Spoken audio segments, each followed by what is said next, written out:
हाँ जी बच्चों, section number 18 miss representation. बाकी टॉपिक हमने लास्ट क्लास में किया था। आज स्टार्ट करेंगे मिस रिप्रेजेंटेशन से और इस यूनिट को क्या करेंगे एंड। मिस रिप्रेजेंटेशन का मतलब क्या होता है? देखो एक बात हो, मैंने तुम्हें बोल दिया कि भैया तुम्हारा सिलेबस मैं पूरा करवा दूंगा, फीस जमा करवा दो। जबकि मेरी इंटेंशन फीस जमा करवाने सिलेबस पूरा करवाने की थी नहीं, वो फ्रॉड है। लेकिन अगर मेरी इंटेंशन थी सिलेबस पूरा करवाने की बट मैं सिलेबस पूरा करवा नहीं पाया, इसे हम बोलते हैं क्या? Miss representation. क्या बोलते हैं? Miss representation. तो मिस रिप्रेजेंटेशन वो मिस्टेक है जो जानबूझकर की गई है या अनजाने में हो गई। अनजाने में अगर आपसे कोई गलती हो जाए तो वो क्या है? Miss representation. तो क्या कहता है लॉ? स्टेटमेंट ऑफ फैक्ट, किसी भी ऐसी चीज के बारे में। स्टेटमेंट का मतलब क्या होता है? मैंने आपको कुछ बताया, उसको हम बोलते हैं स्टेटमेंट। मैंने आपको किसी भी चीज के फैक्ट के बारे में कुछ बताया, वुड कॉन्स्टिट्यूट मिस रिप्रेजेंटेशन। उस चीज को मिस रिप्रेजेंटेशन माना जाएगा। कब माना जाएगा? दोबारा पढ़ो। Statement of fact would constitute miss representation. किसी भी स्टेटमेंट ऑफ फैक्ट को मिस रिप्रेजेंटेशन कब कहा जाएगा? अब कोमा से कोमा के बीच में पढ़ो क्या लिखा हुआ है। अगर वो फैक्ट क्या था? फॉल्स था। क्या था? फॉल्स। लेकिन क्या मुझे पता था जो मैं बोल रहा हूं वो गलत है? क्या मुझे पता था कि मैं गलत ही बोल रहा हूं या अनजाने में बोल दिया? अगर मैंने वो चीज बोली है बट कैसे बोली है बेटा? अनजाने में बोली है, तो वो क्या माना जाएगा? Miss representation. क्योंकि मुझे तो क्या लगता था कि जो मैं बोल रहा हूं वो क्या है? सही है। If the maker believe is to be true, जब मेकर को ये लगता है कि जो वो बात बोल रहा है वो क्या है? सही है, हालांकि वो बात सही नहीं है, गलत ही बोला है, लेकिन बोलते समय मुझे क्या लग रहा था कि मैं जो बोल रहा हूँ वो क्या है? सही है। तो मतलब कि मैंने जो गलत बात आपको दी है, गलत स्टेटमेंट जो मैंने आपको दिया है, वो इंटेंशनली है या अनइंटेंशनली है? अनइंटेंशनली है, तो बेटा इसको क्या माना जाएगा? Miss representation. तो सर फ्रॉड में और मिस रिप्रेजेंटेशन में डिफरेंस क्या हुआ? जानबूझकर है, फ्रॉड है, अनजाने में हुआ है, मिस रिप्रेजेंटेशन है। दोनों ही केस में अवॉइडेबल है। बस डिफरेंस ये है कि फ्रॉड के अंदर आपने जानबूझ के किया है तो यू हैव टू पे डैमेज ऑल्सो, पेनल्टी लगेगी। क्या लगेगी? पेनल्टी। यहाँ नहीं लगेगी, क्योंकि यहाँ पर जो गलती आपसे हुई है वो बेटा अनजाने में हुई है। क्या हुई है? अनजाने। तो पहला पॉइंट, अगर मैंने किसी भी चीज पे आपको स्टेटमेंट दिया जो कि गलत है, लेकिन मुझे क्या लगता था सही है, हालांकि ये बात सही नहीं है, लेकिन जो भी हुआ है वो अनजाने में हुआ है, तो ये मिस रिप्रेजेंटेशन है। मैंने कहा था कि सिलेबस पूरा करवा दूंगा, फीस जमा करवा दो, बट सिलेबस पूरा नहीं करवा पाया, उसको हम क्या बोलते हैं बेटा? Breach of contract, breach of duty. ये क्या हुआ है? ब्रीच ऑफ ड्यूटी हुआ है without any intention to deceive. But मेरा इंटेंशन तुम्हें धोखा पहुंचाना नहीं था, तुमसे कोई अनड्यू एडवांटेज कमाना नहीं था। तो तीसरा, when a party cause even though innocently, हालांकि भली हुआ कैसे हो? अनजाने में हुआ हो। The other party to agreement to make a mistake, मतलब के when the party causes, comma से कॉमा भूल जाओ, जब कॉमा लिखे आते हैं ना, कॉमा से कॉमा भूल जाओ। When the party causes the other party to the agreement, मतलब कि मैंने आपको कुछ ऐसा कहा जिसके कारण तुमने एग्रीमेंट में क्या हो गए? एंटर हो गए। और to make the mistake of the subject matter, लेकिन मैंने आपको वहां पर सब्जेक्ट मैटर को लेकर मिस्टेक करवा दिया। क्या करवा दिया? मिस्टेक। मैंने आपको सब्जेक्ट मैटर को लेके क्या करवा दिया? मिस्टेक। कल एक एग्जांपल दिया था फ्रॉड का। डुप्लीकेट डायमंड था, मशीन भी नकली थी, और मैंने वो डुप्लीकेट डायमंड आपको बेच दिया। क्या बता के? ओरिजिनल बता के। फ्रॉड है, धोखा पहुंचाने के पर्पस से किया गया था। लेकिन हुआ ये कि मेरे पास में दो बॉक्स थे, ओरिजिनल डायमंड वाले और आर्टिफिशियल डायमंड वाले। गलती से एक आर्टिफिशियल वाला जो डायमंड था वो गलती से ओरिजिनल वाले डब्बे में आ गया, और मुझे क्या लगा ओरिजिनल है, मैंने आपको ओरिजिनल बता के बेच दिया। क्या बेच दिया? गुड्स। सब्जेक्ट मैटर का मतलब नॉर्मली क्या होता है? गुड्स होता है। क्या होता है? गुड्स। अब आपको मैंने उस गुड्स को लेके क्या करवा दी बेटा? मिस्टेक करवा दी। तुम्हें मैंने उस गुड्स को लेके क्या करवा दिया? मिस्टेक करवा दिया, लेकिन जानबूझ के किया गया है या अनजाने में हुआ है, इनोसेंटली हुआ है, तो ये क्या है? मिस रिप्रेजेंटेशन है। तुम मुझे आके क्या बोलोगे, खत्री जी मेरे साथ अनजाने में हो गया, मैं तुम्हें रिप्लेस कर दूंगा, लेकिन तुम मेरे से डैमेज मांग सकते हो नहीं। लेकिन यही मैंने जानबूझ के किया होता तो तुम मेरे से डैमेज मांग सकते थे, क्योंकि मैंने इंटेंशनली ऐसा किया। What the point? नेक्स्ट आइए। अब ये कोर्जन क्या होता है और अनड्यू इन्फ्लुएंस क्या होता है, उसके बीच का difference, that will be your homework. और एक फ्रॉड क्या होता है और मिस रिप्रेजेंटेशन क्या होता है, मैं पढ़ा देता हूं। इंटेंशन, फ्रॉड का इंटेंशन तो था ही क्या, डिसीव, धोखा पहुंचाना। लेकिन मिस रिप्रेजेंटेशन का इंटेंशन धोखा पहुंचाना नहीं होता। फ्रॉड में जो मैं बात बोल रहा था, क्या मुझे लगता था कि जो बोल रहा हूं वो सही है? वहां तो मुझे पता था जो मैं बोल रहा हूं वो क्या है, अनट्रू है। लेकिन यहां पर तो मुझे क्या लगता था, मुझे भी लगता था कि जो मैं बोल रहा हूं वो क्या है, ट्रू है, लेकिन वो ट्रू है नहीं। लेकिन मुझे क्या लग रहा था, मैं जो बोल रहा हूँ वो सही है, तो वो अनजाने में हो रहा है, मिस रिप्रेजेंटेशन। फ्रॉड में कॉन्ट्रैक्ट को कैंसिल कर सकते हो, प्लस क्या मांग सकते हो, डैमेज। लेकिन यहाँ पर कॉन्ट्रैक्ट को कैंसिल तो किया जा सकता है, बट डैमेज नहीं मांग सकते। ये मोटा डिफरेंस है दोनों का।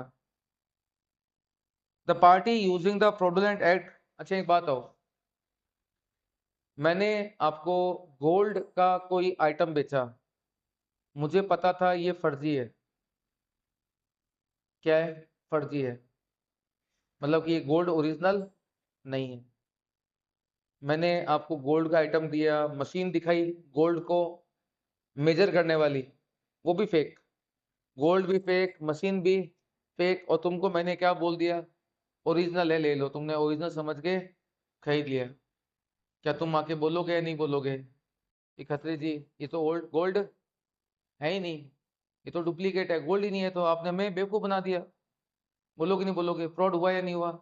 तो मैं तुम बोलूंगा नहीं भाई साहब, गोल्ड है, रगड़ के स्क्रैच करके देख लेते, ध्यान लग जाता गोल्ड है या नहीं है। भाई साहब गोल्ड है या नहीं है, जला के देख लेते, ध्यान लग जाता। गोल्ड, रियल गोल्ड है या नहीं है, उसको ढूंढने के तरीके होते हैं नहीं होते हैं? होता है ना। मैं तो बोलूंगा नहीं बोलूंगा कि भाई साहब आप देख लेते, आप अक्ल लगा लेते। तो लॉ कहता है कि एक तो चोरी, ऊपर से ना चोरी, एक तो फ्रॉड कर रहा है, ऊपर से यो कह रहा है आपने गलती कर दी। फ्रॉड वाला बंदा ये नहीं कह सकता है कि सामने वाले के पास में ट्रुथ पता करने का मौका था, आपने ट्रुथ पता करने की कोशिश नहीं की, आपके पास ये राइट नहीं है। लेकिन अगर ये चीज अनजाने में हुई है, मैं ये बोल सकता हूँ देखो साहब मेरे से तो भूल हो गई, अनजाने में हो गया, आप भी गलत हो, आपने भी इस चीज को इंस्पेक्शन करने की कोशिश ही नहीं की थी। लेकिन वोइडेबल तो दोनों ही केस में है। लेकिन फ्रॉड में क्या होता है, डैमेज देना पड़ता है, लेकिन मिस रिप्रेजेंटेशन में आपको डैमेज देना नहीं पड़ता। नेक्स्ट टॉपिक आता है कौन सा, मिस्टेक। टॉपिक है आपसे दे रखा है मिस्टेक, यहाँ दे तो बहुत कुछ रखा है पर इतना कुछ सिलेबस में कवर नहीं है। पहला पॉइंट आता है mistake of law. Mistake of law, mistake of law क्या होता है उसका मैं आपको एक एग्जांपल दे रहा हूँ। क्या दे रहा हूँ? एग्जांपल। ए ने बी को दिया है बेटा क्या, लोन, 10 लाख रुपए का 3 मंथ्स के लिए, 10 लाख रुपए का 3 मंथ्स के लिए। ये लोन दिया था मैंने, मान लेते हैं 1 अक्टूबर 2024 को, 1 अक्टूबर, 1 अक्टूबर 2024 को मैंने आपको लोन दिया। आज डेट आ गई, मान लीजिए 1 अक्टूबर 2027, 25, 26, 27, कितने साल निकल गए? 3 साल। 3 साल तक नेवर कॉल्ड, मैंने आपसे मांगे ही नहीं। जब मैंने आपसे मांगे ही नहीं तो बताओ ये कॉन्ट्रैक्ट क्या हो गया, टाइम बार्ड, लैप्स हो गया। क्या हो गया? Barred by limitation act, time barred हो गया। मतलब कि अगर मैंने 3 साल तक आपसे मांगे नहीं तो मेरा मांगने का राइट चला हो गया, मांगने का राइट चला गया। अब मैं तुमसे मांग नहीं सकता, लेकिन तुम बहुत अच्छे इंसान हो। कौन से इंसान हो? बहुत अच्छे। तुमने मुझे आके एक नया प्रॉमिस किया वो भी रिटर्न में किया। किसमें किया? एक नया प्रॉमिस किया, वो भी किसमें किया? रिटर्न में किया कि खत्री जी मैं आपको ये सारा पैसा, कब ये प्रॉमिस कर रहे हो आप मुझे? 1 अक्टूबर 2027 को। वैसे टाइम बाद हो गया नहीं हो गया? हो गया। मांगने का राइट है या नहीं है? खत्म हो गया। यस और नो? तो तुमने मुझे रिटर्न में प्रॉमिस किया कि खत्री जी अब आप मांग तो नहीं सकते, लेकिन चलो यार आप अच्छे इंसान हो, मैं आपको प्रॉमिस करता हूँ, रिटर्न में प्रॉमिस करता हूँ कि मैं आपको 5 लाख रुपए दे दूंगा विद इन 2 मंथ। 2 महीने में दे दूंगा। कितने रुपए? 5 लाख। मतलब बाकी 5 लाख आप नहीं दोगे। तो हुआ ये कि पुराना वाला कॉन्ट्रैक्ट तो यहाँ पर क्या हो गया? खत्म हो गया। उसकी जगह पे क्या बन गया? नया कॉन्ट्रैक्ट। इसको हम बोलते हैं नोवेशन। नोवेशन का मतलब जब पुराने की जगह पर क्या बन जाता है? नया कॉन्ट्रैक्ट बन जाता है। तो एज पर लॉ ये वाला कॉन्ट्रैक्ट तो क्या हो गया? खत्म हो गया। बताओ ये खत्म क्यों हो गया? दो कारण, एक तो टाइम बाद हो गया और दूसरा इसकी जगह पर एक नया कॉन्ट्रैक्ट बन गया। तो जब इसकी जगह पर एक नया कॉन्ट्रैक्ट बन गया तो ये वाला कॉन्ट्रैक्ट अपने आप क्या मान लिया जाएगा? सीज, खत्म मान लिया जाएगा कि अब ये एनफोर्सेबल बाय लॉ नहीं रहा।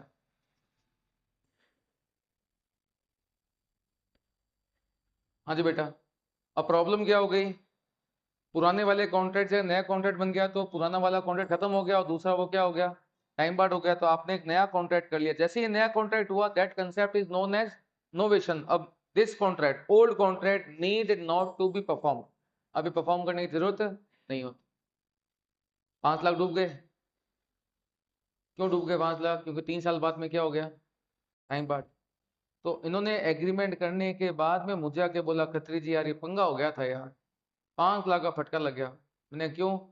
तो 3 साल तक मांगे नहीं, क्या हो गया?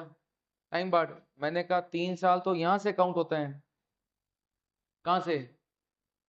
3 महीने जब क्या होते हैं? एक्सपायर। 3 साल वहां से काउंट होते हैं, ना कि 3 साल 1 अक्टूबर से। 1 अक्टूबर से काउंट नहीं होते हैं। 3 महीने का लोन था तो 3 महीने खत्म होने के आगे के कितने काउंट होते हैं? 3 साल। तुमने कहा अरे खत्री जी आपने बचा लिया, बच गए। मैं जाके उसको बोलूंगा ये वाला कॉन्ट्रैक्ट तो वैलिड नहीं है। वो कह रहा है मुझे कि खत्री जी ये जो सेकंड कॉन्ट्रैक्ट है, मैं जाके बोलूंगा उसको। किसको बोलूंगा? ए कह रहे हैं कि बी को जाके बोलूंगा भैया ये तो वैलिड नहीं है। क्यों वैलिड नहीं है बताओ? क्योंकि ये हमने बाय मिस्टेक किया है। क्या किया है? By mistake. और मिस्टेक भी कौन सा? Indian law. क्या दे रखा topic? Mistake of Indian law. समझ गए? इंडियन लॉ का मिस्टेक का एग्जांपल समझ में आ गया? आपने इंडियन लॉ की मिस्टेक में एक नया कॉन्ट्रैक्ट कर दिया। नया कॉन्ट्रैक्ट कौन सा वाला कॉन्ट्रैक्ट बेटा?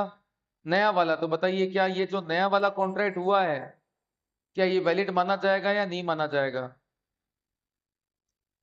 तुम जाके कोर्ट में क्या बोलोगे कि जज साहब ये वाला कॉन्ट्रैक्ट वैलिड नहीं है। बताओ क्यों वैलिड नहीं है? क्यों वैलिड नहीं है? बाय मिस्टेक हो गया। कौन से लॉ की मिस्टेक? Indian law. जज साहब बोलेंगे नहीं, गूंगा आदमी इंडिया में रहता है तो कहते हैं इंडियन लॉ के मिस्टेक में कॉन्ट्रैक्ट हो गया। तो लॉ क्या कहता है? पढ़ना बेटा। Mistake of Indian law, the person can not allowed to get any relief. कोई बहाना नहीं चलेगा। तुम ये बोल ही नहीं सकते कि इंडियन लॉ की मिस्टेक में हमसे गलती हो गई। तुम ये बोल ही नहीं सकते। इस बहाने से आपको कोई भी बेनिफिट होने वाला नहीं है। मतलब कि मिस्टेक ऑफ इंडियन लॉ के अंदर अगर आपने कोई कॉन्ट्रैक्ट कर भी दिया तो तुम उस कॉन्ट्रैक्ट को कोर्ट में जाके कैंसिल करवा नहीं सकते। तुम वहां जाके क्या बोलोगे? हमें इंडियन लॉ ही नहीं पता।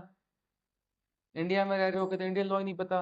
और जब भी इंडिया में कोई नया लॉ बनता है ना, उसके अंदर लिखा जाता है, स्कोप के अंदर सेक्शन 1 में लिखा जाता है कि ये एक्ट पूरे इंडिया में एप्लीकेबल है और आज के बाद मान लिया जाएगा कि हर इंडियन को इस लॉ की जानकारी है। अब तुम्हें पता है नहीं पता है तुम जानो, तुम्हारा काम जाने।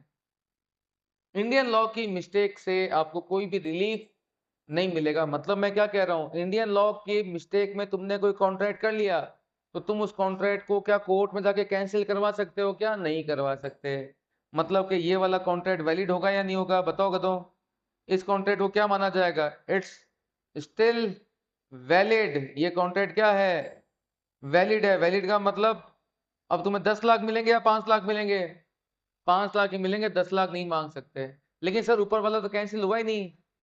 देखो टाइम बार्ट तो नहीं हुआ था, लेकिन जैसे तुमने उसकी जगह पे नया कॉन्ट्रैक्ट किया, पुराने की जगह पे जब आप नया कॉन्ट्रैक्ट कर लेते हो तो पुराना वाला need not to be perform. क्यों? क्योंकि आपने उसकी जगह पे क्या कर लिया, एक नया कॉन्ट्रैक्ट बना लिया। This concept is known as novation. अब तुम ये नहीं कह सकते जज साहब नया वाला कॉन्ट्रैक्ट तो हमने गलती से बना लिया, इसको कैंसिल करवा दो। कैंसिल नहीं करवा सकते।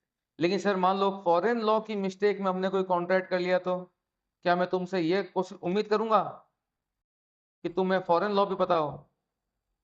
बोलो। अगर फॉरेन लॉ की मिस्टेक में अगर आप कोई कॉन्ट्रैक्ट कर लेते हो तो लॉ क्या कहता है? फॉरेन लॉ की मिस्टेक में कोई कॉन्ट्रैक्ट कर लेते हो तो ये वाला क्या माना जाएगा? वॉइड माना जाएगा। वॉइड मीन्स तुम बहाना मार सकते हो, सर हमसे फॉरेन लॉ को लेके मिस्टेक हो गई, क्योंकि तुमसे ये उम्मीद नहीं लगाई जा सकती कि तुम्हें फॉरेन लॉ भी पता होगा। तो इंडियन लॉ की मिस्टेक में कोई कॉन्ट्रैक्ट हो गया तो क्या बहाना मार सकते हो? नहीं। फॉरेन लॉ को लेके मिस्टेक होगी तो बहाना मार सकते हो? यस। सिंपल सा याद रखना, इंडियन लॉ की मिस्टेक में कोई भी आपने कॉन्ट्रैक्ट कर लिया, बहाना मार नहीं सकते, मानना पड़ेगा, कॉन्ट्रैक्ट को मानना पड़ेगा। लेकिन अगर फॉरेन लॉ की मिस्टेक में कोई भी कॉन्ट्रैक्ट आपने किया है तो कोर्ट में जाके बहाना मार सकते हो, कोर्ट इस कॉन्ट्रैक्ट को कैंसिल करवा देगी। समझ गए बात? नेक्स्ट आइए, अब आता है टॉपिक कौन सा? Mistake of fact. Mistake of fact. Mistake of fact क्या होता है समझना। तुम मेरे पास में आए, तुमने बोला मेरी दुकान है, क्या है दुकान? खत्री जी मोबाइल दिखाओ। मैंने कहा साहब ये देखो ओप्पो का बहुत शानदार फोन, ओप्पो का बहुत शानदार फोन है। तुमने खत्री जी दिखाओ, तो तुमने चेक कर लिया, तुमने खत्री जी पसंद तो आ गया। मैंने कहा साहब ये पड़ेगा आपके, देखो साहब बात ये है कि मैं अपना बता दूंगा रेट क्या है। मैं कह रहा हूँ साहब सुन तो लो, ये मोबाइल आपके पड़ेगा। तुमने क्या बोला कि सर मुझे इन चीज़ों का बहुत आइडिया है, इन चीज़ों की रेटें ना मुझे आपसे ज़्यादा पता है, मैं जो रेट बताऊंगा वो फाइनल है। मैंने कहा साहब रेट सुन तो लो, मैं बताऊंगा रेट। मैंने चलो बताओ रेट क्या है? 20,000 फाइनल है। मैंने कहा साहब रेट सुन तो लो, 20,000 से ऊपर नहीं दूंगा, चुपचाप 20,000 का बिल काटो। मैंने 20,000 का बिल काट दिया। तुम फोन लेके चले गए, बाद में आके बोलते हो खत्री जी। मैं कहा हाँ, वो 10,000 वापस कर दो। मैंने कहा क्यों? ये फोन तो 10,000 का ही है ना, ये तो मिस्टेक हो गई थी, कॉन्ट्रैक्ट तो वैलिड ही नहीं है। तो बताओ हमने आप पे कुछ एनफोर्समेंट किया था जो तुमसे मिस्टेक हो गई? तो मिस्टेक हमने की आपने की? तुमने की, तुमने पंचायती की। हमने आप पे कोई एनफोर्समेंट डाला, कोई कोर्जन किया, कोई अंडी इन्फ्लुएंस किया, कोई फ्रॉड किया, कोई मिस रिप्रेजेंटेशन किया? नथिंग ना। वो गलती किसने की? तुमने की। उसको हम क्या बोलते हैं बेटा? Bilateral mistake. क्या बोलते हैं? बायलैटरल। लॉ क्या कहता है? When both party, sorry bilateral mistake कल ही तो सिखाया था आपको। जब दोनों पार्टी गलती करते हैं तो उसको हम क्या बोलते हैं? बायलैटरल। और एक पार्टी गलती करता है उसको हम क्या बोलते हैं? यूनिलैटरल। तो बायलैटरल में क्या मतलब क्या हो गया? अगर दोनों पार्टी गलती करते हैं, बताओ दोनों पार्टी गलती करते हैं तो क्या होगा? दोनों पार्टी गलती करते हैं तो भाई साहब वो एग्रीमेंट ही नहीं होगा। क्यों नहीं होगा? Same thing in same sense नहीं है। समझे बात? तुम कुछ और सोच रहे हो, मैं कुछ और सोच रहा हूँ। याद आ गया? कंसेंट। जब दोनों पार्टी मिस्टेक करते हैं तो that is not a consent, वो कॉन्ट्रैक्ट ही नहीं है, वो वॉइड एग्रीमेंट है, क्योंकि वहां कंसेंट ही नहीं है। लेकिन अगर एक पार्टी मिस्टेक करता है तो भैया हमने आप पे दबाव डाला था, कोई फ्रॉड किया था, नहीं ना, तुम भुगतोगे। मतलब कि अगर एक पार्टी मिस्टेक करता है तो ये वॉइडेबल माना नहीं जाएगा। क्या नहीं माना जाएगा बेटा? वॉइडेबल माना नहीं जाएगा, मतलब वैलिड है। तुम मेरे से आके 10,000 रुपये रिफंड मांग, वो तुमने गलती की, तुमने पंचायती की, हमने आप पे कोई भी एनफोर्समेंट दबाव डाला नहीं। हाँ मैं अपनी इच्छा से आपको 10,000 रिफंड कर दूं, बात अलग है, but you can't force me कि नहीं सर ये तो मिस्टेक में हुआ है, ये तो वैलिड नहीं है, ये वॉइडेबल है। ये वैलिड है। गलती हमने नहीं की थी, गलती आपने की थी। टॉपिक आता है कौन सा? आपको याद है यूनिट 1 में एक सेक्शन 10 आता है कि एग्रीमेंट हो, प्री कंसेंट हो, पार्टी कंपिटेंट हो, और एक टॉपिक आता था कौन सा? लॉफुल ऑब्जेक्ट हो और लॉफुल कंसिडरेशन। अब यहां आ जाओ, lawful object and lawful consideration का मतलब क्या होता है? आइए, क्या कहता है, in the each of the following case consideration हो चाहे ऑब्जेक्ट हो वो अनलॉफुल माना जाएगा। क्या माना जाएगा? अनलॉफुल। सर किसी का मर्डर करवाना है, बताओ क्या ये कॉन्ट्रैक्ट वैलिड है? क्यों नहीं है? इन चीजों को करने से लॉ क्या करता है? मना करता है। जिन चीजों को करने से लॉ मना करते हैं उसको हम बोलते हैं फोरबिडन बाय लॉ, और तुम उसी का कॉन्ट्रैक्ट कर रहे हो। कदो जिस चीज को करने से कानून आपको मना कर रहा है और तुम उसी चीज का क्या कर रहे हो? कॉन्ट्रैक्ट कर रहे हो, तो क्या वो वैलिड माना जाएगा? नहीं माना जाएगा, ये अनलॉफुल की कैटेगरी में आएगा। फोरबिडन बाय लॉ का मतलब जिस चीज को करने से लॉ क्या करता है? आपको मना करता है। अगर आप उसी का कॉन्ट्रैक्ट करोगे तो that will never be treated as a valid contract. Second number, when the consideration or object are of such nature, जब किसी कॉन्ट्रैक्ट का नेचर ऐसा हो या कंसिडरेशन ऐसा हो, इफ परमिटेड, अगर इसको अलाउ कर दिया गया, अगर क्या कर दिया गया? अलाउ कर दिया गया, it would defeat the provision of law, वो लॉ के प्रोविजन को क्या कर देगा? डिफीट कर देगा। जैसे कि तुमने मुझे 1 लाख रुपए का लोन दे दिया, तुमने मुझे कितने का लोन दिया? 1 लाख का। तुमने कहा खतरी थी, इसमें से हम 10,000 माफ करते हैं। मैंने कहा वाह, 1 लाख के लोन में 10,000 माफ करते हैं, लेकिन खत्री जी एक शर्त है, अगर 3 साल भी हमने नहीं मांगा तो ये टाइम बार्ड हो जाएगा। तो ये टाइम बार्ड नहीं होगा। अगर हमने आपसे 3 साल तक नहीं मांगा तो भी ये टाइम बार्ड नहीं होगा। इसी बात के हम आपके 10,000 रुपये क्या कर रहे हैं? माफ कर रहे हैं। किस बात के? अगर हमने आपसे 3 साल तक नहीं मांगा तो भी टाइम बार्ड नहीं होगा। बताइए क्या ये वैलिड कॉन्ट्रैक्ट है? तुम क्या कर रहे हो? लॉ के प्रोविजंस को डिफीट कर रहे हो, ये वैलिड माना नहीं जाएगा। लॉ के प्रोविजंस, देखो प्रोविजंस का दो मतलब होता है, प्रोविजंस का दो मतलब होता है। एक तो सेक्शन, सेक्शन में क्या लिखा हुआ है? किसी भी सेक्शन में लिखा हुआ है 3 साल बाद टाइम बार्ड हो जाएगा नहीं मांगा तो अगर आप उसके अगेंस्ट जा रहे हो, उस सेक्शन के अगेंस्ट जा रहे हो, तो वो टाइम बार्ड, वो फिर वो वैलिड कॉन्ट्रैक्ट माना नहीं जाएगा। और प्रोविजन का एक मतलब और होता है इंटेंशन।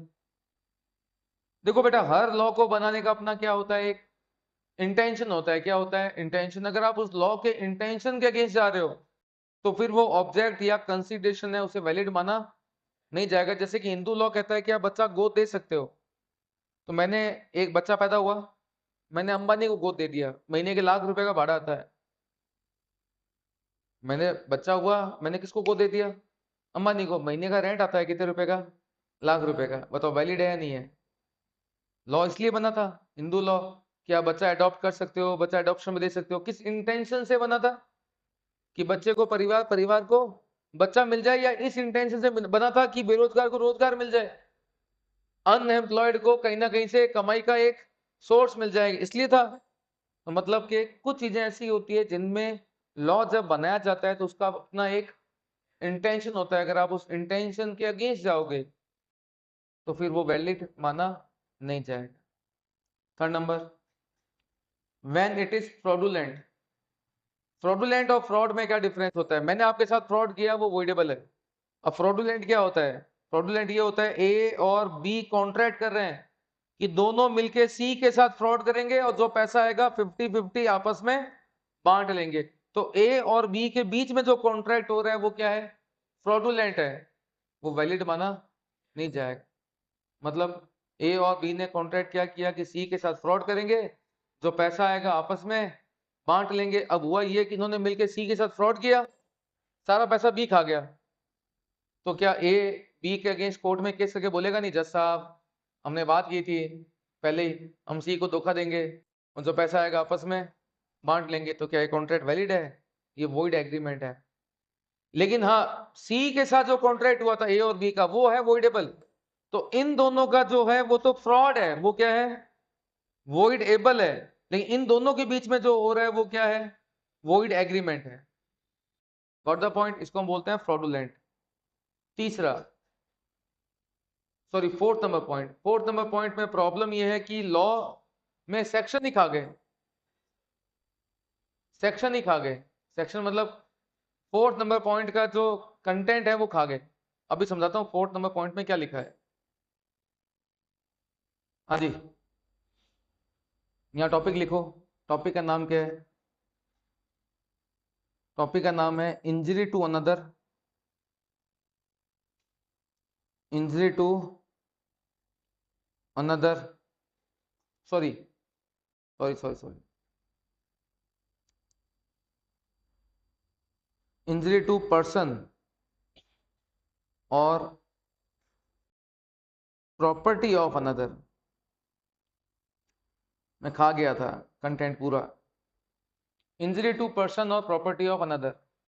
मुझे बताओ कि तुम्हारी एज है 18 साल से ऊपर, तुम्हारे पापा ने मुझे बोला खत्री जी 10 लाख का लोन दे दो और मेरी ये जो औलाद है इसको यहीं रख लो, इसे झाड़ू निकलवाओ, पोंछा निकलवाओ, जो करवाना है करवाओ, जब तक मैं आपका पैसा रीपे ना कर दूं, इसको यहीं रख लो। क्या ये कॉन्ट्रैक्ट वैलिड है? माइनर होता तो वैलिड नहीं होता, तुम तो मेजर हो, अब तो वैलिड हो गया। इसको बोलते हैं इंजरी टू पर्सन।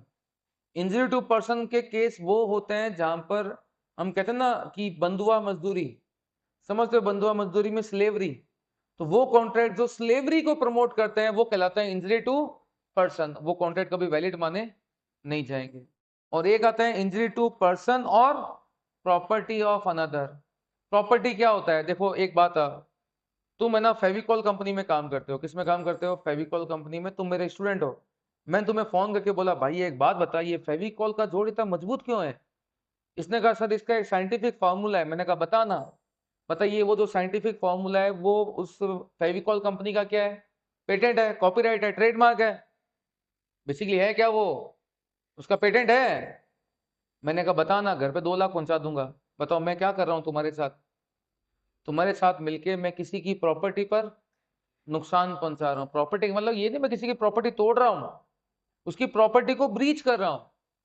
उसकी प्रॉपर्टी क्या है? पेटेंट आपकी प्रॉपर्टी है, ट्रेडमार्क आपकी प्रॉपर्टी है, कॉपीराइट आपकी प्रॉपर्टी है। इनको बोलते हैं क्या? IPR, intellectual property right. और मैं तुम्हें क्या कह रहा हूँ, पैसा दे दूंगा, सामने वाले का आईपीआर मुझे दे दे। ये क्या कर रहे हैं हम लोग? Injury to property of another, ये कभी भी वैलिड माने नहीं जाएंगे। नेक्स्ट, जहां पर कंसिडरेशन ही क्या हो, इमोरल हो। मान लेते हैं तंबोली ने किसी आंटी को बोला कि आंटी अब अपने हस्बैंड को डाइवोर्स दे दो, मेरी शादी कर लो, मैं आपको 2 लाख रुपए दूंगा या 20 लाख रुपए दूंगा। बताइए क्या ये कॉन्ट्रैक्ट वैलिड होगा? ये इमोरल है। क्या है? गलत है। तंबोली क्या क्या कलर करता है? तंबोली तू गलत चीजें करता है, तो ये चीजें क्या है? इमोरल। तो वो इमोरल बहुत चीजें हैं, एक एग्जाम्पल दिया, बाकी एग्जाम्पल ऐसे भी हैं जो दिए नहीं जा सकते। इमोरल बहुत कुछ है, समझ गए बात? हाँ या ना? तो बहुत से एग्जाम्पल ऐसे भी हैं, नहीं दे सकते। तो इमोरल मीन्स अनैतिक। जो आपको लगता है सर ये तो गलत है, सर क्या बात कर रहे हो सर, ये तो अनैतिक है, तो वो इमोरल है। इमोरल है तो वो कॉन्ट्रैक्ट या एग्रीमेंट कभी भी वैलिड माना नहीं जाएगा, वो वॉइड एग्रीमेंट है। Got the point? नेक्स्ट आता है when consideration is oppose to public policy. Public policy का मतलब क्या होता है? Public welfare against the society. कोई भी ऐसा कॉन्ट्रैक्ट जो पब्लिक वेलफेयर के अगेंस्ट हो, सोसाइटी के नॉर्म्स के अगेंस्ट हो, जनहित के विरुद्ध हो, वो कभी भी वैलिड माने नहीं जाएंगे। समझ गए बात? सर एग्जाम्पल तो दो, आओ। एग्जाम्पल क्या? पूरी लिस्ट है इसके अंदर, इसमें पूरी पूरी लिस्ट है। लिस्ट में पहला क्या आता है? Trading with enemy. बताओ मेरी तंबोली से लड़ाई हो गई, आज के बाद क्या मैं तंबोली से कॉन्ट्रैक्ट कर सकता हूँ? अरे लिखा है ट्रेडिंग विद एनिमी, एनिमी के साथ कभी भी ट्रेड करोगे वो कॉन्ट्रैक्ट वैलिड माना नहीं जाएगा। बताओ एनिमी मेरा या मेरे देश का? देश का, मेरा नहीं। हमारी क्या है, आज लड़ाई कल प्यार। समझ रहे हो बात? नहीं समझ रहे हो? अगर तुम किसी ऐसे बंदे से कॉन्ट्रैक्ट करते हो, पर्सन ऑफ एनिमी कंट्री, वो कॉन्ट्रैक्ट कभी वैलिड माने नहीं जाएंगे। तो ट्रेडिंग विद एनिमी, एनिमी का मतलब क्या है? Enemy of country. इसका मतलब क्या होता है? Person of enemy country. ये कॉन्ट्रैक्ट कभी भी वैलिड माने नहीं जाएंगे। सर एनिमी कंट्री का मतलब क्या होता है? At the time of war. Sir मान लो पहले से कॉन्ट्रैक्ट किया हुआ था तो वो वॉइड हो जाएगा, और वॉर स्टार्ट हो गया अब कॉन्ट्रैक्ट करोगे तो वो वॉइड एग्रीमेंट है, और पहले से चल रहा था वो वॉइड कॉन्ट्रैक्ट हो जाएंगे, और अब करोगे तो वॉइड एग्रीमेंट है। लेकिन ध्यान रखना एनिमी कंट्री के बंदे के साथ भी कॉन्ट्रैक्ट किए जा सकते हैं only after taking special permission from the government. और गवर्नमेंट भी स्पेशल परमिशन कब देगी? जब वो कॉन्ट्रैक्ट ह्यूमन कितना रिक्वायरमेंट से जुड़ा हुआ हो। जैसे कि मान लो भली दुश्मनी हो गई हो, लड़ाई हो गई हो, लेकिन गवर्नमेंट को लगता है कि नहीं दवाइयां तो भेजनी चाहिए। क्या भेजनी चाहिए भाई? दवाइयां, मेडिसिन। हमारी लड़ाई वहां की गवर्नमेंट से है, ना कि वहां की पब्लिक से है। तो अगर यहाँ से कोई मेडिसिन जा रही है पाकिस्तान, भली वॉर हो गया हो, आप गवर्नमेंट से लाइसेंस लेके उनके साथ कॉन्ट्रैक्ट करके उनको दवाइयां भेज सकते हो। मतलब ह्यूमन लाइफ से जुड़ी हुई कोई चीज हो, उसको नहीं रोका जाएगा, लेकिन उसके लिए पहले आपको गवर्नमेंट से क्या लेनी पड़ेगी? Special permission. नेक्स्ट टॉपिक आता है स्टिफलिंग प्रोजिक्यूशन। स्टिफलिंग प्रोजिक्यूशन, देखो भाई मैं कार से जा रहा था रॉन्ग साइड पर, सामने तंबोली आया, मैंने कार तंबोली के ऊपर चढ़ा दी, तंबोली वहीं एकदम पापड़। बताओ तंबोली के घर वाले मेरे पे कोर्ट में केस करेंगे नहीं करेंगे? तंबोली के घर वालों ने क्या किया, मेरे पे कोर्ट में केस कर दिया, जोर जोर से चिल्ला रहे हैं हमारा टाबर मार दिया, हमारा टाबर मार दिया। मैंने कहा ये पकड़ो 5 करोड़ रुपए, केस विड्रॉ करो। उन्होंने कहा बढ़िया हुआ, मार दिया। जिंदा हाथी ₹1,00,000 का, मरा हुआ हाथी ₹1,25,00,000 का। वो अगर जिंदा रहता तो भी 5 करोड़ नहीं कमा पाता। 10% ब्याज, 50 लाख हर साल क्या आएगा? ब्याज आएगा। बताइए, क्या अगर तंबोली घर वालों को बोलता हूँ भैया पैसा ले लो, केस क्या कर लो, विड्रॉ कर लो, तो क्या वो वैलिड माना जाएगा? नहीं माना जाएगा? नहीं माना जाएगा, वो कॉन्ट्रैक्ट वैलिड नहीं है। मतलब तंबोली के घर वालों ने पैसे भी ले लिए और केस भी विड्रॉ नहीं किया, तो क्या उल्टा मैं तंबोली के घर वालों पे केस नहीं करूंगा? साहब पैसे ले लिए, केस भी विड्रॉ नहीं कर रहे, तो कोर्ट बोले तूने इस चीज के पैसे उड़ दिए हैं, इसको जेल में डालो साले को। तो ये वॉइड एग्रीमेंट है, ये एनफोर्सेबल बाय लॉ नहीं होते हैं। तो क्या कहते हैं? Stifling prosecution. स्टिफलिंग प्रोजिक्यूशन का मतलब क्या होता है कि settlement of offence, settlement of offence. देखो समझना मेरी बात, क्या किसी भी ऑफेंस का सेटलमेंट हो सकता है क्या? बताओ किसी भी ऑफेंस का सेटलमेंट हो सकता है क्या? मैंने तंबोली को एक्सीडेंट कर दिया, तंबोली की साइकिल टूट गई, क्या जेल जाना पड़ेगा, जेल की रोटी खानी पड़ेगी, सजाए मौत, फांसी? ये सेटलमेंट हो सकता है? देखो होता क्या है, जितने भी ऑफेंस होते हैं क्या होते हैं, वो दो कैटेगरी में होते हैं। एक होता है कंपाउंडेबल। क्या होता है? कंपाउंडेबल। एक होते हैं तुम्हारे वाले कौन से? Non compoundable. नॉन कंपाउंडेबल का मतलब इनका सेटलमेंट नॉट पॉसिबल, इनका सेटलमेंट पॉसिबल नहीं है, और इनका पॉसिबल है। ऐसी लिस्ट बनी हुई है हमारे लॉ में, लॉ में लिस्ट बनी हुई है कि ये ऑफेंस सेटलमेंट हो सकता है, कंपाउंडेबल है, ये ऑफेंस वो है जिनका सेटलमेंट नहीं हो सकता, ये नॉन कंपाउंडेबल है। और हम कौन सा कॉन्ट्रैक्ट कर रहे हैं बोलो? नॉन कंपाउंडेबल ऑफेंस को सेटल करने का क्या कर रहे हैं? कॉन्ट्रैक्ट कर रहे हैं। क्या वो वैलिड माना जाएगा? बताइए, चेक डिसऑनर हो गया, तो मेरे पे कोर्ट में केस करोगे? सेटलमेंट करवा लूं? सेटलमेंट करवा लूं? अगर मैं तुम्हारा मर्डर कर दूं, तुम्हारे घर वाले बोले पैसे दे दे सेटलमेंट कर लेते हैं, इसको बोलते हैं ब्लड मनी। क्या बोलते हैं? Blood money. इंडिया में ब्लड मनी अलाउ नहीं है। इंडिया में जो ब्लड मनी है वो नॉन कंपाउंडेबल ऑफेंस की कैटेगरी में आता है। कई कंट्री में आता है, वहां पर सेटलमेंट होता है, कई कंट्रीज में सेटलमेंट होता है, पैसे देके सेटलमेंट हो जाएगा। इंडिया में नहीं होता। उन कंट्रीज में इसको बोलते हैं ब्लड मनी, मतलब कि मर्डर के बदले में, खून के बदले में पैसा दे दो। इंडिया में ये नॉन कंपाउंडेबल ऑफेंस कैटेगरी में आएगा। अगर इसका सेटलमेंट आप करते हो तो इसको हम क्या बोलेंगे? नॉन कंपाउंडेबल ऑफेंस जिसका सेटलमेंट नहीं हो सकता, और तुम कॉन्ट्रैक्ट करके क्या कर रहे हो? उसी का सेटलमेंट कर रहे हो, तो वो किस कैटेगरी में आएगा? Stifling prosecution. तो स्टिफलिंग प्रोजिक्यूशन का मतलब होता है contract to settle an non compoundable offence. समझ गए ना? लिख लेना भले, contract to settle an non compoundable offence. Non compoundable offence ऐसी लिस्ट बनी हुई है सीपीसी, क्रिमिनल प्रोसीजर कोर्स में लिस्ट बनी हुई है, जिसमें कुछ कंपाउंडेबल है, कुछ अनकंपाउंडेबल है। इसको बोलते हैं नॉन कंपाउंडेबल, और नॉन कंपाउंडेबल ऑफेंस को ही सेटल करने का कॉन्ट्रैक्ट किया जा रहा है, that will be stifling prosecution, and that will never be treated as a valid contract, it will be treated as a void agreement because against the public policy माना जाएगा। Next, maintenance and chimpanzee champerty. Maintenance and champerty. अब maintenance क्या होता है और champerty क्या होता है? जस्ट एक सेकंड चाय पिल।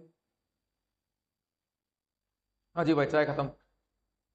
Maintenance and champerty. Maintenance and champerty क्या होता है? एग्जांपल दे रहा हूं।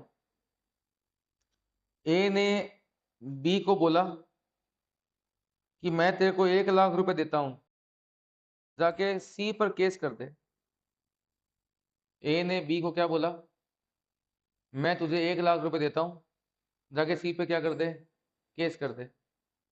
ए ने बी को 1 लाख रुपए दे दिए, बी ने सी पर कोर्ट में क्या कर दिया? केस कर दिया। वो हारा जीता मुझे नहीं पता, लेकिन अगर बी ये 1 लाख रुपए वापस रिटर्न करेगा या नहीं करेगा? और नहीं किया तो क्या ए बी पर कोर्ट में केस करके बोलेगा नहीं बोलेगा कि साहब मैंने इसको 1 लाख रुपए दिए थे, ये लौटा नहीं रहा? लॉ पूछेगा नहीं क्यों दिए थे 1 लाख रुपए? साहब केस करने के लिए। किस बात का केस? कि साहब बी को सी पर केस करना था, उसलिए मैंने पैसे दिए थे। तो किस बात का केस? और तू पैसे क्यों दे रहा है भाई? उसको केस करने में अपना आप कर लेगा, तू पैसे क्यों दे रहा है? साहब उसको जरूरत थी। तूने किस शर्त पे पैसा दिया था? शर्त मीन्स किस कंडीशन में पैसा दिया था? मैंने साहब उसको कहा था तू मेरे से 1 लाख रुपए ले, सी पर केस कर दे, और जितना पैसा जीतने पे मिलेगा आधा आधा कर लेंगे। अच्छा, ये इंटेंशन था तेरा? हाँ साहब, यही था। बताओ, क्या मेरा और बी का जो कॉन्ट्रैक्ट हो रहा है फिर वो वैलिड है? मेरा इंटेंशन क्या है? एक बात बताओ, एक होता है हेल्प, एक होता है गैम्बल। ए को मैं ए हूं, मैं बी को पैसा दे रहा हूं, बोलता हूं जाके सी पे केस कर दे, जीतेगा उसका आधा आधा बांट लेंगे, और हार गया तो सारा मेरा। ये क्या हेल्प है या गैम्बल है? तो अगर अगर आप किसी को फाइनेंशियल असिस्टेंस दे रहे हो, क्या दे रहे हो? फाइनेंशियल असिस्टेंस दे रहे हो कि वो किसी और पे क्या करे? केस करे। अगर आप किसी को क्या कर रहे हो? फाइनेंशियल असिस्टेंस, सहायता दे रहे हो कि ये ले पैसा, जाके किसी और पे क्या कर दे? केस कर दे। तो वो दो कैटेगरी में आ सकते हैं, मेंटेनेंस एंड चैम्पर्टी। मेंटेनेंस और चैम्पर्टी। मेंटेनेंस क्या होता है? Is an agreement in which a person promise to maintain suit. Maintain का मतलब सपोर्ट, कि कोर्ट में केस तू उस पे कर दे, मैं तुझे सपोर्ट करूंगा। इन विच ही हैज नो इंटरेस्ट, जिसमें मेरा साहब कोई इंटरेस्ट नहीं है, उसको बोलते हैं मेंटेनेंस। मतलब बिना इंटरेस्ट के हो रहा है तो मेंटेनेंस। और चैम्पर्टी क्या होता है? अगर मैं आपको कहता हूं जा कोर्ट में केस कर दे, बदले में जितना पैसा तुझे मिलेगा तू मुझे उसका एक पोर्शन क्या करेगा? हैंड ओवर करेगा। जितना पैसा मिलेगा उसका एक पोर्शन, 50% मेरा या 60% मेरा होगा। मतलब कि इसमें मेरा क्या है? इंटरेस्ट है। उसको हम क्या बोलते हैं? चैम्पर्टी। बताओ वैलिड है या वॉइड है? इंडिया के अंदर ना चैम्पर्टी देखा जाता है, ना मेंटेनेंस देखा जाता है। ना चैम्पर्टी ना मेंटेनेंस। इंडियन कंसेप्ट क्या कहता है? इंडियन कंसेप्ट क्या कहता है? वॉइड माना जाएगा। क्या माना जाएगा? वॉइड। इफ इंडिया क्या कहता है? इंडिया में ना चैम्पर्टी है ना मेंटेनेंस है। इंडियन लॉ कहता है कि चाहे चैम्पर्टी हो चाहे मेंटेनेंस हो, वॉइड है। अगर इट इज अनरीजनेबल, अगर ये क्या है? अनरीजनेबल है, तो हमेशा ही क्या माना जाएगा? वॉइड माना जाएगा। अनरीजनेबल है तो क्या माना जाएगा? Void. Unjust to other party, unjust समझना, अन्याय। जब तुम किसी और पार्टी के साथ क्या कर रहे हो? अन्याय कर रहे हो, तो भैया अनजस्ट कर रहे हो, तो भैया ये क्या है? वॉइड है। अगर अनजस्ट नहीं है तो वैलिड है। अच्छा, मैं आपको पैसा क्यों दे रहा हूं? क्योंकि लिटरली तुझे किसी पे केस करना है, वो तेरा पैसा खा के बैठा हुआ है, लेकिन कोर्ट में केस करना, वकील की फीस के पैसे तेरे पास में नहीं है। मेरा इंटेंशन केवल तेरे को हेल्प करना है, तो फिर ये क्या है? वैलिड है। अगर मेरा इंटेंशन सही है तो उसको हम क्या बोलते हैं? बोनाफाइड। अगर इंटेंशन गलत है उसको हम क्या बोलते हैं? मेलाफाइड। और मेलाफाइड को इंग्लिश में क्या बोलते हैं? Malicious motive. अगर मेरा मोटिव ही गलत हो, जीत गया तो आधा मेरा, हार गया तो सारा मेरा, तो ये सही इंटेंशन है? मेलिशियस है। मेलिशियस का मतलब गैम्बल बना रखा है। मैंने क्या बना रखा है इसको? गैम्बल। मैं इसको बोलता हूं कि जाके सी पर केस कर दे, कि किस बात का? मैं हरासमेंट का केस कर दे, कि सर ऐसा तो कभी हुआ ही नहीं। मैं तो कर दे, जो होगा कोर्ट में देखा जाएगा, मैं अपना आप देख लूंगा। उन्होंने कहा सर क्यों कर दूं सर, ऐसा कुछ हुआ ही नहीं। मैंने कहा तेरे को पैसा देता हूं, तू केस कर दे उसके ऊपर। मेरा इंटेंशन क्या है? अप्रेस करना, किसी पार्टी को क्या करना? अप्रेस, दबाना, बाय एनकरेजिंग अनराइटिजियस शूट। ऐसा केस करने में हेल्प करना, जो केस करने का राइट आपके पास में है ही नहीं, बेमतलब के केस करने के लिए क्या दे रहा हूं, पैसा दे रहा हूं, तो ये वॉइड है। हेल्प करने के लिए दे रहा हूं तो वैलिड है। मेरा कोई इंटरेस्ट नहीं है तो वैलिड है। सर मान लो आपका इंटरेस्ट नहीं है लेकिन मैलिशियस मोटिव है, तो यहां लिखा है और अगर ये शर्त पूरी होगी लेकिन ये नहीं हुई, या बी पूरी होगी ए पूरी नहीं हुई, तो क्या मतलब क्या हो गया? अगर आपका इंटरेस्ट नहीं है लेकिन मैलिशियस मोटिव है तो भी वॉइड है। आपका इंटरेस्ट गलत है लेकिन मैलिशियस मोटिव नहीं है तो भी वॉइड है। समझ के बात नहीं समझे? Next, trafficking. आपने कभी वर्ड सुना है ट्रैफिकिंग? ह्यूमन ट्रैफिकिंग सुना है? ह्यूमन ट्रैफिकिंग, इंसानों को बेच देना।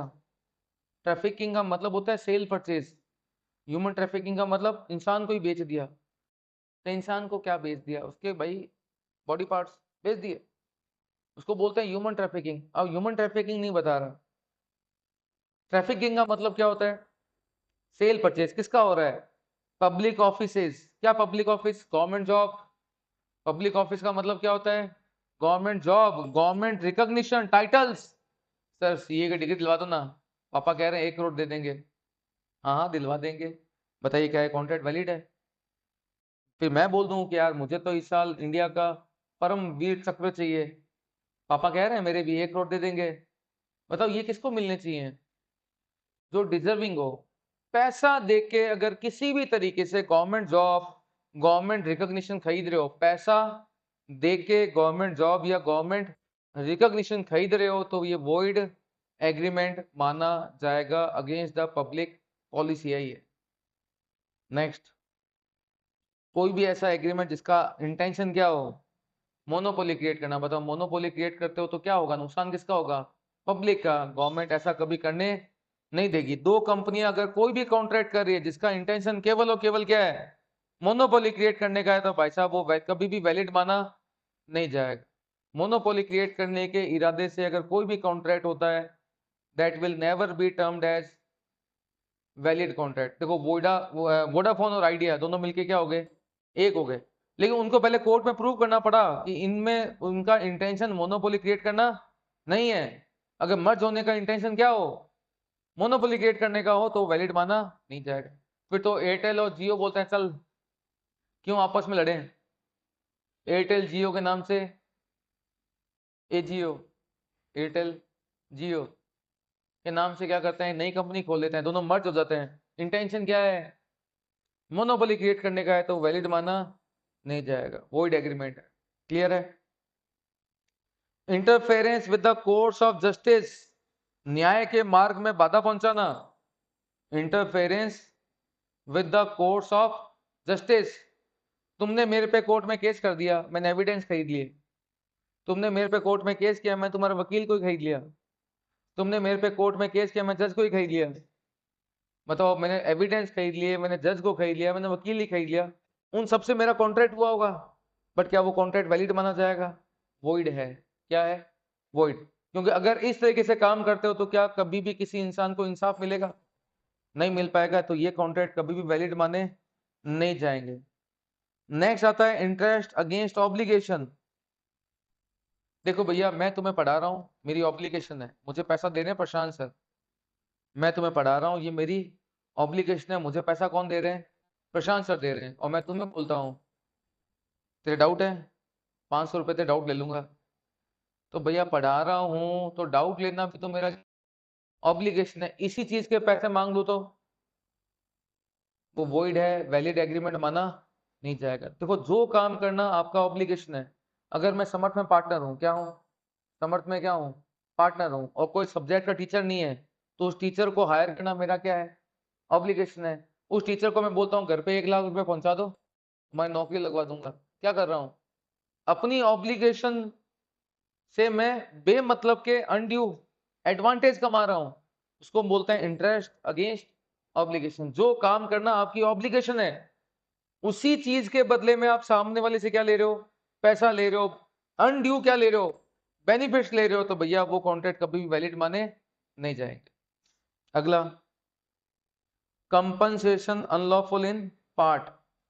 एक एग्जांपल देता हूं, समझना। मैंने तुम्हें कहा कि भाई 5 लाख ले लो, या तो राइस ला दो या ड्रग्स ला दो, समझ ड्रग्स वो वाले। बताओ कॉन्ट्रैक्ट वैलिड है वॉइड है? राइस लाओगे तो वैलिड और ड्रग्स लाओगे तो वॉइड। समझ में आ गया? एक बंदा मुझे बोलता है खत्री जी क्या हमारे लिए नौकरी करोगे? मैं साहब कर लेंगे। मैंने काम बोलो। उसने कहा एक तो काम है जो लीगल है, एक हमारा काम क्या है, इलीगल है। मैंने कहा पैसा कितना मिलेगा? कि लीगल वाला संभालना है महीने के 5 लाख, इलीगल वाले के मिलेंगे महीने के 15 लाख। बताओ कॉन्ट्रैक्ट वैलिड है वॉइड है? ये लीगल वाला वैलिड है, इलीगल वाला वॉइड है। अगर वो मुझे बोले खत्री जी एक लीगल है एक इलीगल है, दोनों संभाल लो, महीने के देंगे 30 लाख, तो क्योंकि अब यहाँ लीगल इलीगल तोड़ना पॉसिबल, फिर ये पूरा का पूरा ही क्या माना जाएगा? वॉइड मान लिया जाएगा, कंप्लीट वॉइड है। समझ गए बात? बताओ चावल या राइस? चावल लाओगे तो वैलिड और राइस लाओगे तो वॉइड। बताओ चावल मतलब राइस या ड्रग्स? कि राइस लाओगे तो वैलिड और ड्रग्स लाओगे तो वॉइड।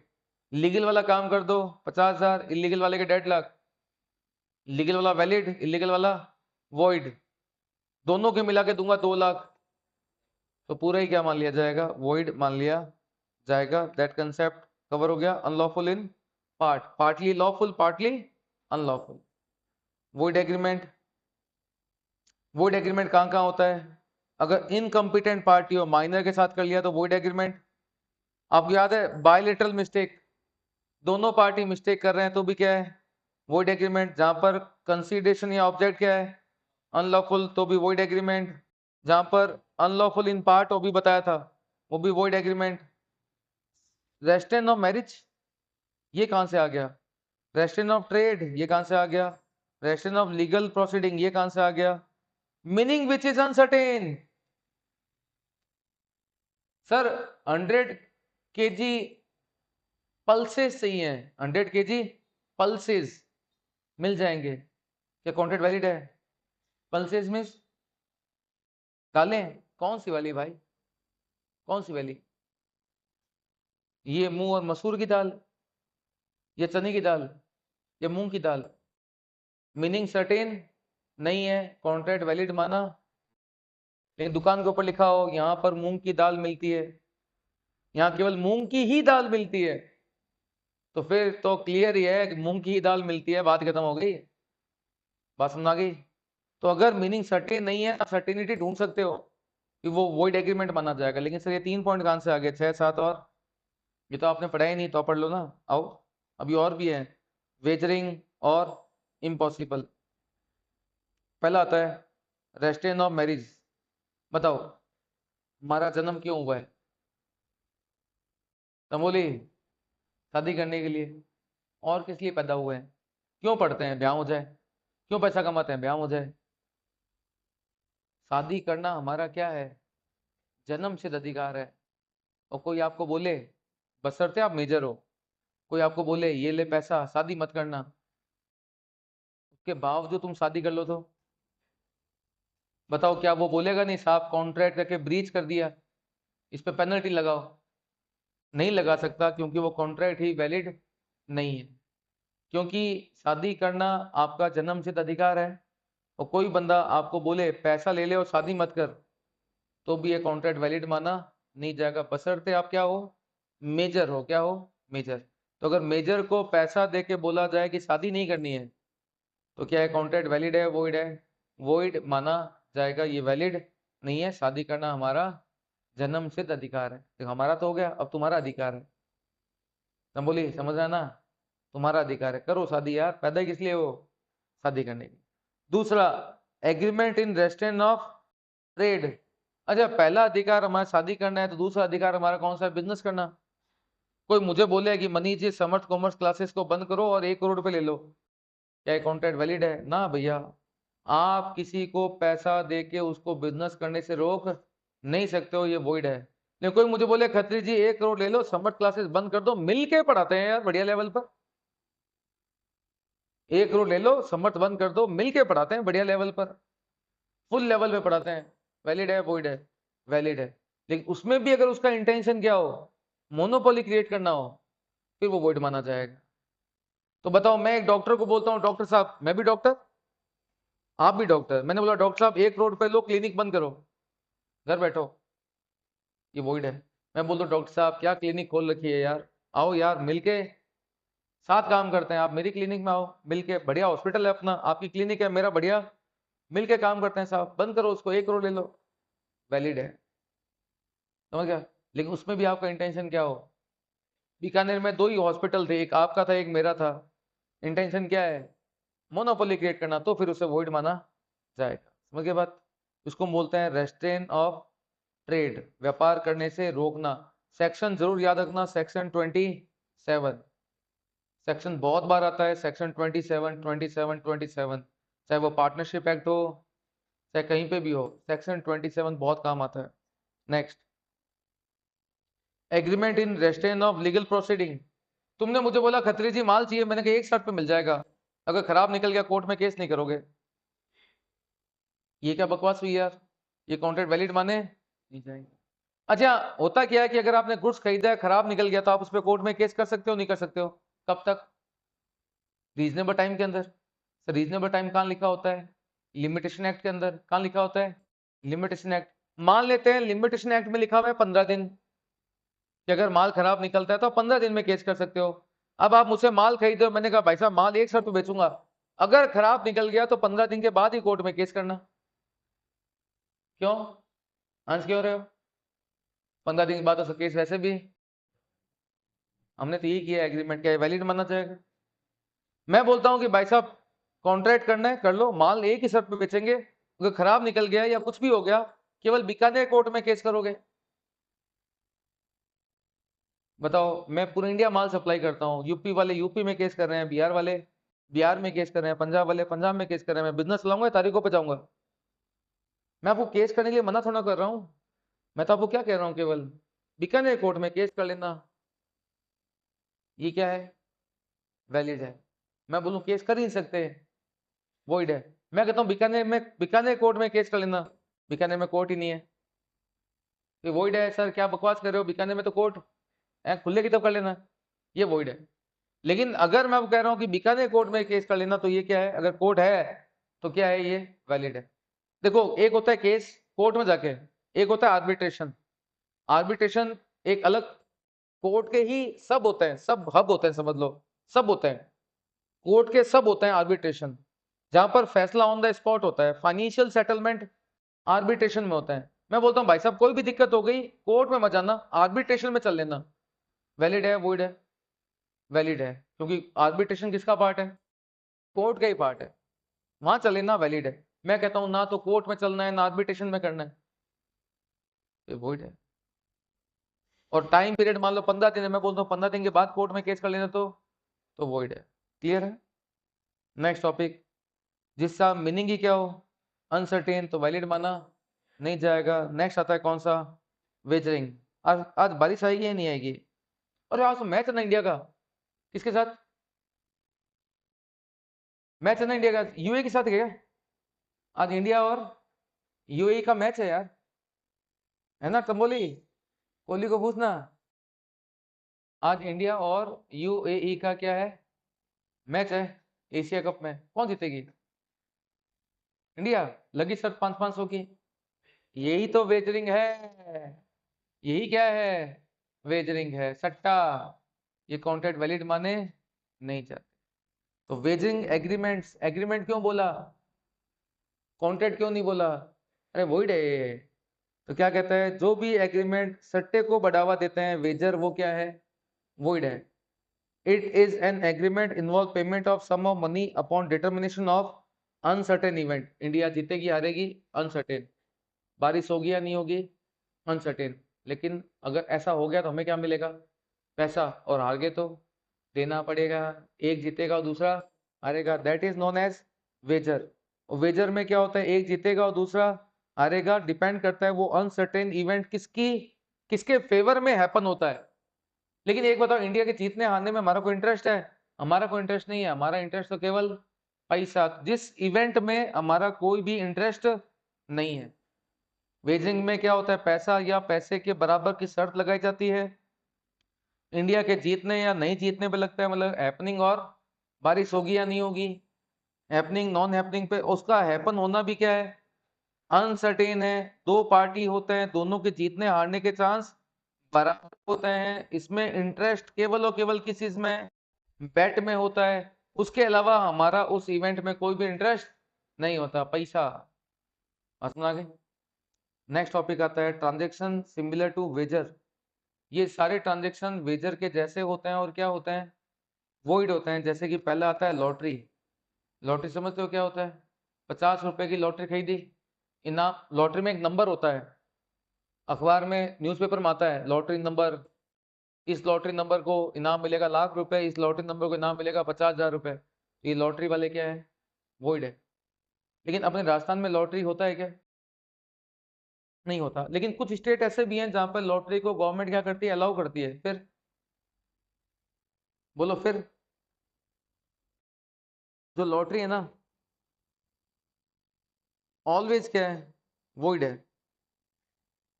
लेकिन अगर government not allow, government not allow means अगर वहां की स्टेट गवर्नमेंट अलाउ नहीं करती है तो भी लॉटरी खेल रहे हो तो भैया वो वॉइड तो है ही है, प्लस पनिशेबल है। क्या है, पनिशेबल।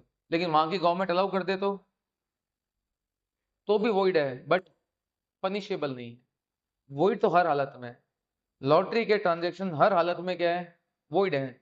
पनिशेबल है या नहीं है वो डिपेंड किस पे करता है, वहां की गवर्नमेंट। जैसे कि आप गोवा जाओ, गोवा में कैसीनोज और चलते हैं, वो वैलिड है, वॉइड है, वॉइड ही है। ये लॉटरी जुआ सट्टा सब क्या है, वॉइड है। बस वहां पर पनिशेबल नहीं है। राजस्थान में खोल लो कैसीनो तो साले मार मार के सुझा देते हैं, ध्यान रखना। तो ये क्या है, पनिशेबल है। क्या है, पनिशेबल। क्रॉसवर्ड पजल कंपटीशन बताओ, केबीसी वैलिड है, वॉइड है।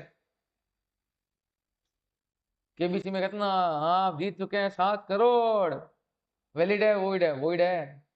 कोई भी प्राइज कंपटीशन हो, चाहे वो सुडोकू हो, चाहे कोई पजल हो, किसी भी टाइप का कंपटीशन हो, even man of the match का अवार्ड हो, क्रिकेट मैच में आज आप जीत रहे हैं, man of the match award आपको मिलेगी एक कार, ये सब क्या है, वॉइड है। ये सब वॉइड है। वॉइड का मतलब इन्होंने आपको पैसा दे दिया, अच्छी बात है, नहीं दिया तो कोर्ट में केस नहीं कर सकते, वॉइड है। लेकिन अगर इनके अंदर इनाम की राशि 1,000 रुपए से कम हो तो वैलिड है। ये लिखा गया है प्राइज कंपटीशन एक्ट में। एक प्राइज कंपटीशन एक्ट 1955 है जिसमें लिखा गया है कि इनाम की राशि कितनी हो, 1,000 रुपए से कम है तो वैलिड है, 1,000 से ऊपर चली जाए तो वॉइड है। समझ गए बात। अगला स्पेक्युलेटिव। स्पेक्युलेटिव का मतलब क्या होता है, स्पेक्युलेटिव का मतलब क्या होता है, जैसे कि राइस है, राइस का न्यू लॉट, मान लो आएगा दिसंबर में, इधर ए और इधर बी। राइस का न्यू लॉट कब आएगा, दिसंबर में। ए और बी आपस में बात कर रहे हैं, बता भाई दिसंबर में इसके क्या भाव होंगे। ए कहता है 5,000 होंगे, ए क्या कहता है 5,000, बी ने कहा 5,000 बता कम या ज्यादा, उसने कहा 5,000 से कम, बी कहता है 5,000 से ऊपर होंगे। बताओ क्या आपको राइस मिलने वाला है, नहीं। बताओ 5,000 से कम रहे तो कौन जीत गया, ए को पैसा मिल जाएगा, और 5,000 से ऊपर चला गया तो पैसा बी को मिल जाएगा। बताओ गुड्स मिलेगा क्या। स्पेकुलेशन वो होते हैं जहां पर आपको गुड्स नहीं मिलते हैं, केवल और केवल जीत या हार होती है और पैसे में ही सेटलमेंट होता है। These are known as speculative transaction. Speculative transaction केवल और केवल गैम्बल होता है, वॉइड होता है। इनके अंदर तो केवल प्राइस और मार्केट प्राइस का क्या निकाला जाएगा, डिफरेंस निकाला जाएगा। इनमें गुड्स की डिलीवरी नहीं होती है, गुड्स की डिलीवरी नहीं होती है, केवल और केवल क्या होगा, प्रॉफिट या लॉस निकाला जाएगा। तो वो स्पेकुलेटिव ट्रांजेक्शन है, वो कभी भी वैलिड माने नहीं जाएंगे, क्या है, वॉइड है, क्या है, वॉइड। बस में आ गई, पक्का बताओ करो। नेक्स्ट पॉइंट आओ, हॉर्स रेस। बताओ हॉर्स रेस में घोड़ा जीतेगा या हारेगा? ये भी तो जीत और हार ही है, ये कॉन्ट्रैक्ट भी वैलिड है, वॉइड है। लेकिन मजेदार चीज देखना, हॉर्स रेस के कंपटीशन बैट होता है, सट्टा, ये भी वॉइड होता है, इज लेस देन 500। अगर यहाँ विनिंग अमाउंट कितना है, 500 से कम है तो क्या है, वॉइड है। मतलब कि 500 से कम वाले वॉइड है, तो 5 लाख का सट्टा लगाओ तो वैलिड है। तो ये क्या बकवास है? हॉर्स रेस के ट्रांजेक्शन अगर 500 रुपए से कम का है तो ये क्या है, वॉइड है। लेकिन 500 से ऊपर का है तो वैलिड है। इसका रीजन क्या है, रेस कोर्स। आपने देखा होगा फिल्मों के अंदर बड़े बड़े रेस कोर्स होते हैं, लोग उसमें जाते हैं, सट्टा लगाते हैं। कौन जाते हैं, लखपति लोग। सट्टा लगता है करोड़ करोड़ का, 1 1 करोड़, 2 2 करोड़, 5 5 करोड़, 10 10 लाख, 20 20 लाख का। वहां कोई होता है क्या जो 500 से कम का सट्टा खेलता है? तो अमीरों के लिए बनाया गया रूल है, अगर 500 से कम वाला सट्टा लगाओगे तो वॉइड है, लेकिन अगर 500 से ऊपर वाला लगाओगे तो वो वैलिड माना जाएगा। अमीरों के लिए बनाया गया कानून है, ये ध्यान रखना।